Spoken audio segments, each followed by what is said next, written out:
अब हम पढ़ाई करेंगे चैप्टर नंबर 9 की, जिसका नाम है बंदर और गिलहरी। तो यहाँ पे एक बंदर और गिलहरी के बारे में बातचीत की गई है। एक बंदर पेड़ पर बैठा था। बंदर की पूंछ बहुत लंबी थी, इतनी लंबी थी कि ज़मीन पर लटक रही थी। तो यहाँ पे क्या बताया गया है, तो यहाँ पे जो है आप यहाँ पे पिक्चर में भी देख सकते हैं। तो एक बंदर है, वो पेड़ पे बैठा है और उसकी पूंछ इतनी लंबी है कि वो ज़मीन तक पहुँच रही है, वो ज़मीन पे लटक रही है। एक गिलहरी ज़मीन पर उछल कूद कर रही थी। तो यहाँ पे ज़मीन पे एक जो गिलहरी थी वो खेल रही थी। अचानक उसे पूंछ दिखाई दी। उसने सोचा, यह झूला कहाँ से आ गया, थोड़ी देर पहले तो नहीं था। तो गिलहरी ने क्या देखा, तो गिलहरी ने देखा तो वहाँ पे एक पूंछ लटक रही थी। तो उसने सोचा कि ये तो झूला होगा। उसने सोचा कि ये झूला यहाँ पे कहाँ से आया, थोड़ी देर पहले तो मैं यहाँ पे खेल रही थी, तभी तो ये झूला यहाँ पे नहीं था। वो पूंछ पर चढ़कर झूलने लगी तो बंदर को गुदगुदी हुई। तो उस गिलहरी ने क्या सोचा, तो गिलहरी ने सोचा कि ये जो पूंछ है वो झूला है। तो वो पूंछ को झूला समझकर उस पर झूलने लगी। तो ज्यों ही गिलहरी बंदर की पूंछ पर झूलने लगी तो बंदर को गुदगुदी होने लगी और उसने नीचे देखा। वो हंसकर बोला, बहन गिलहरी, यह क्या कर रही हो, मुझे गुदगुदी हो रही है। तो बंदर को गुदगुदी हुई तो उसने क्या किया, तो उसने नीचे देखा। तो नीचे देखा तो उसने क्या देखा, तो जो गिलहरी थी वो उसकी पूंछ को झूला समझकर उस पर झूल रही थी और इसके कारण उसको गुदगुदी हो रही थी। तो उसने गिलहरी को कहा कि तुम ये क्या कर रही हो, मुझे तो गुदगुदी हो रही है। गिलहरी चौंकी, बंदर भैया यह तुम हो, मैं तो तुम्हारी पूंछ को झूला समझकर झूल रही थी, बड़ा मजा आ रहा था। और गिलहरी हंसती हुई पेड़ की डाली पर चढ़ गई। तो बंदर ने गिलहरी को कहा कि तुम ये क्या कर रही हो, मुझे तो गुदगुदी हो रही है।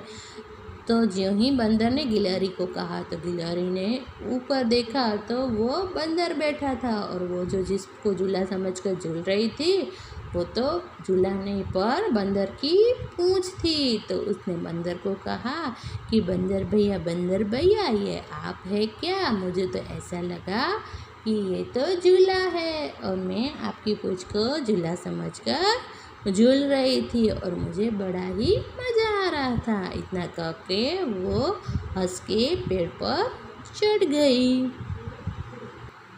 तो अब बारी है एक्सरसाइज की। तो गप्पे, बंदर की पूंछ लंबी थी, इतनी लंबी थी जैसे कि सड़क। तो वो कैसे लंबी थी, तो ऐसी लंबी चीज़, किसी भी चीज़ का हमें यहाँ पे फिल इन द ब्लैंक्स यानी कि खाली जगह दी गई है, उसमें हमें उसका नाम लिखना है। जैसे कि चूहे की मूछ इतनी घनी थी जैसे कि, तो घना क्या होता है, घना जंगल भी होता है और झाड़ी भी होती है। तो यहाँ पे हम झाड़ी भी लिख सकते हैं और जंगल भी लिख सकते हैं। तो भालू इतना मोटा था, तो मोटा क्या होता है, हाथी। तो हम यहाँ पे हाथी लिख सकते हैं और जो भी मोटी चीज़ हो उसका नाम हम यहाँ पे लिख सकते हैं। फिर ऊँट इतना ऊंचा था, तो ऊंचा क्या होता है, ऊंचा पहाड़ होता है। तो हम यहाँ पे पहाड़ भी लिख सकते हैं और भी किसी ऊंची चीज़ का नाम आपको आता हो तो आप वो भी यहाँ पे लिख सकते हैं। फिर चूहिया इतनी छोटी थी जैसे चींटी। तो छोटी चीज़ क्या होती है, चींटी। तो मैंने चींटी लिखा है। और इससे भी किसी छोटी भी चीज़ का आपको नाम आता है तो वो भी आप यहाँ पे लिख सकते हैं। फिर कुत्ते की पूंछ इतनी टेढ़ी थी जैसे कि जलेबी। तो यहाँ पे किसी भी टेढ़ी चीज़ का नाम लिखना है, मैंने जलेबी का लिखा है। आपको जो भी नाम आता है वो आप लिख सकते हो, मगर वो टेढ़ी चीज़ होनी चाहिए। फिर कोयल की खाली जगह, इतनी खाली जगह थी, इतनी खाली जगह थी जैसे खाली जगह। तो कोयल की आवाज़ इतनी मीठी थी, इतनी मीठी थी जैसे चीनी। तो यहाँ पे मैंने जो खाली जगह है वो यहाँ पे फिल की है। तो आपको भी यह खाली जगह इस तरह से आपको सोच के फिल करनी है। उसके बाद क्या करोगे? गिलहरी ने बंदर की पूंछ से झूला झूला। तुम इन चीज़ों से क्या क्या करोगी? तो यहाँ पे जो है कुछ चीज़ें दी गई हैं, तो उस चीज़ से आप क्या क्या कर सकते हो वो आपको यहाँ पे बताना है। जैसे कि रुमाल है तो रुमाल से हम खेल भी खेल सकते हैं और उसको सिर पर ढक भी सकते हैं। तो यहाँ पे रुमाल से आप जो जो भी कर सकते हैं उसको आपको यहाँ पे लिखना है। फिर पेंसिल, तो पेंसिल से हम चित्र बना सकते हैं, फिर लिख सकते हैं, फिर इससे खेल भी सकते हैं। तो पेंसिल से आप जो जो भी कर सकते हैं वो यहाँ पे लिखना है। फिर ये है फुट्टा, तो फुट्टे से हम क्या कर सकते हैं? तो इससे कागज़ पे लकीर खींच सकते हैं। फिर यहाँ पे उसमें जो नंबर्स दिए गए हैं उससे हम नाप भी ले सकते हैं। तो फुट्टे से जो जो भी कर सकते हैं वो हमको यहाँ पे लिखना है। इस तरह से इन चीज़ों से हम क्या क्या कर सकते हैं उसको आपको यहाँ पे जो खाली जगह दी गई है उसमें लिखना है।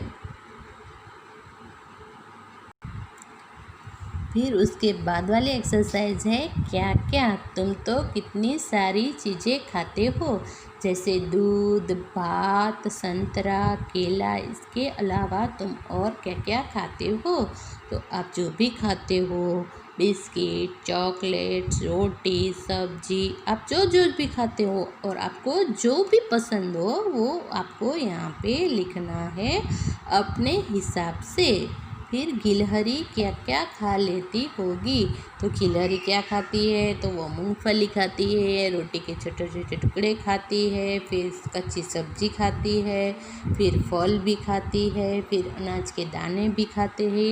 इत्यादि चीज़ें गिलहरी खाती है। फिर बंदर क्या क्या खा लेता होगा? तो बंदर केला खाता है, रोटी खाता है, आम खाता है, अंगूर खाता है, ऐसे फल खाता है। फिर रोटी, चावल, हम जो जो भी चीज़ खाते हैं वो सभी चीज़ें जो है वो बंदर खा लेता है। तो हमें यहाँ पे कुछ चीज़ों के नाम लिखने हैं जो बंदर खाता है, उस चीज़ों के नाम लिखने हैं। तो यहाँ पे जो एक्सरसाइज जिस तरह से मैंने फिल की है उसी तरह से आपको भी अपनी टेक्स्ट बुक्स में फिल करनी है। उसके बाद की है कौन कौन जानवरों में कौन कौन उछल कूद करता होगा। तो यहाँ पे कुछ जानवरों के नाम दिए गए हैं और यहाँ पे नीचे उसके पिक्चर भी दिए गए हैं और यहाँ पे 2 विभाग बनाए गए हैं। फर्स्ट वाला विभाग है उछल कूद करते हैं और सेकंड वाला है उछल कूद नहीं करते हैं। तो यहाँ पे जो कुछ जानवरों के नाम लिए गए हैं उसमें से जो उछल कूद करते हैं उसके नाम हमें उछल कूद करते हैं इस वाले विभाग में लिखने हैं और जो उछल कूद नहीं कर सकते हैं उसके नाम हमें उछल कूद नहीं करते वो वाला विभाग है उसमें लिखना है। तो यहाँ पे फर्स्ट क्या है गाय, तो वो उछल कूद नहीं कर सकती तो उसको यहाँ पे लिखना है। शेर, तो वो भी नहीं कर सकता तो इसका नाम भी हमें यहाँ पे लिखना है। फिर गधा, तो वो भी उछल कूद नहीं कर सकता तो उसका नाम भी हमें यहाँ पे लिखना है। फिर गिलहरी, तो वो तो उछल कूद करती ही रहती है तो उसको हमें यहाँ पे लिखना है। फिर हाथी, तो वो भी उछल कूद नहीं कर सकता तो उसको भी हमें यहाँ पे लिखना है। फिर खरगोश, तो वो भी उछल कूद करता है तो उसको यहाँ पे लिखना है। फिर बिल्ली, तो वो उछल कूद करता है तो उसको यहाँ पे लिखना है। फिर चूहा, तो वो भी उछल कूद करता है तो उसको यहाँ पे लिखना है। फिर कुत्ता, तो वो भी उछल कूद करता है तो उसको यहाँ पे लिखना है। फिर ऊँट, तो वो उछल कूद नहीं कर सकता इसलिए उसको यहाँ पे लिखना है। तो यहाँ पे जो जानवरों के नाम दिए गए हैं उसको आपको पढ़ना है और फिर आपको सोच के कौन उछल कूद कर सकता है तो उसको उछल कूद कर सकता है उस विभाग में लिखना है और कौन उछल कूद नहीं कर कर सकता तो उसको वो उछल कूद नहीं करता उस विभाग में लिखना है। तो इस तरह से ये एक्सरसाइज आपको अपनी टेक्स्ट बुक्स में फिल करनी है।